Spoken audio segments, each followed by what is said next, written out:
அனைத்து உரிமை குரல் நண்பர்களுக்கும் வணக்கம். இதுவரைக்கும் தமிழக காவல்துறையை சீமான் இந்த அளவுக்கு புகழ்ந்ததே இல்லை அப்படின்னு சொல்ற அளவுக்கு தற்போது புகழ்ந்து தள்ளியிருக்காரு. இது குறித்த விவரங்களை தான் இந்த வீடியோவில் பார்க்க போறோம். வாங்க பார்க்கலாம். முன்பு சைலேந்திர பாபு இருக்கும்போதெல்லாம் காவலர்கள் பார்த்தீங்கன்னா இந்த அளவுக்கு சீரும் சிறப்புமாக அவங்களுடைய பணியை செய்யல அப்படின்றது தான் சீமான் வைக்கக்கூடிய ஒரு முதல் விஷயமாகவே இருக்கு அப்படின்னு சொல்லலாம். இதனைத் தொடர்ந்து நெறியாளர்கள் பார்த்தீங்கன்னா தற்போது தமிழ்நாட்டு காவல்துறை எப்படி இயங்கிட்டு வந்துட்டு இருக்காங்க நீங்க நினைக்கிறீங்க அப்படின்னு உங்க கருத்தை கேட்டபோது சீமான் பார்த்தீங்கன்னா நம்ம யாருமே எதிர்பாராத ஒரு விஷயத்த சொல்லியிருக்காரு. அதாவது சென்னையுடைய கமிஷனராக அருண் பதவியேற்ற பிறகு ஒவ்வொரு இடங்களிலுமே காவலர்கள் பார்த்தீங்கன்னா எந்த ஒரு பலனுமின்றி அவங்களுடைய வேலையை செஞ்சுட்டு வந்துட்டு இருக்காங்க அப்படின்னும், அது மட்டும் இல்லாம காவலர்கள் எனக்கே நிறைய இடத்துல பாதுகாப்பு கொடுக்கறதுல எனக்கே ஆச்சரியமாக இருக்கு அப்படின்னும் சீமான் அவர்கள் பார்த்தீங்கன்னா அருணை பேச புகழ்ந்து தள்ளியிருக்காரு.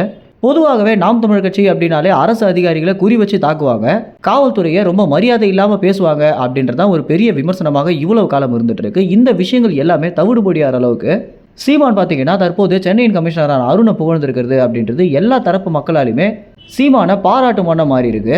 இந்த காவல்துறையை பற்றி பேசின பிறகு நீதி அரசர்கள் குறித்து கூட பேசியாகணும் அப்படின்னு சீமான் அவர்கள் பார்த்தீங்கன்னா தற்போது நீதி அரசரான ஆனந்த் வெங்கடேஷ் மற்றும் திருச்சியில் இருக்கக்கூடிய ஒரு சில நீதி அரசர்கள் பேர் சொல்லி இவங்க அனைவருமே உண்மையிலேயே திமுக கட்சி ஆட்சியில் இருக்க மாதிரியே செயல்படலை அப்படின்றதான் என்னுடைய பார்வையிலிருந்து நான் பார்க்குறேன் அப்படின்னும், காவலர்கள் நீதி அரசர்கள் இந்த மாதிரி ஒத்துமையாக வேலை செஞ்சலாம் பல வருஷம் ஆயிடுச்சு, ஸ்டாலினுடைய ஆட்சியில் எது நல்லா நடக்குதோ இல்லையோ இந்த ஒரு விஷயம் பார்த்தீங்கன்னா உண்மையிலேயே எல்லாராலையுமே பாராட்டப்பட்டுட்டு வந்துட்டு இருக்கு அப்படின்னு தான் சீமான் அவர்கள் இந்த ஒரு விஷயம் குறித்து சொல்லியிருக்காரு.